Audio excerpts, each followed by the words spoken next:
the pain never truly goes away. We will miss our loved ones forever. As hard as it was, Edith Bartley and her mother Sue came to court to see Ahmed Ghailani, to tell him face to face what he took from them. This was my husband. This was my son. These were our colleagues, family members, our colleagues. You have to be there. You have to be there to talk for them. They can't speak for themselves anymore. Julian Bartley Sr. was a diplomat working in Nairobi. His son Jay was doing an internship with his dad. They were among the 224 people who perished in the bombings of 2 U.S. embassies in Africa back in 1998.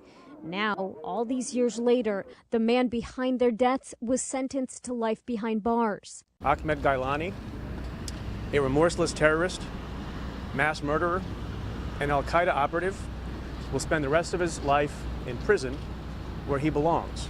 With his head bowed and eyes closed, Ghailani gripped the edge of the defense table as a federal judge handed down the sentence.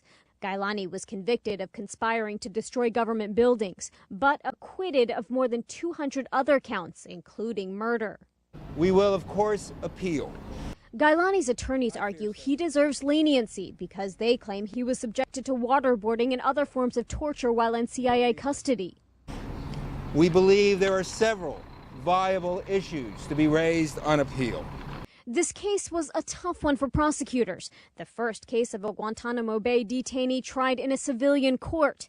It raised questions on whether U.S. courts can handle such high-profile terrorism cases.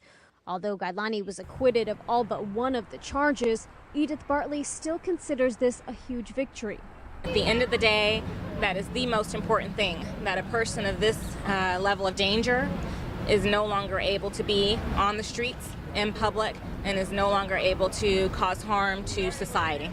In New York, Bonnie Ghosh, The Associated Press.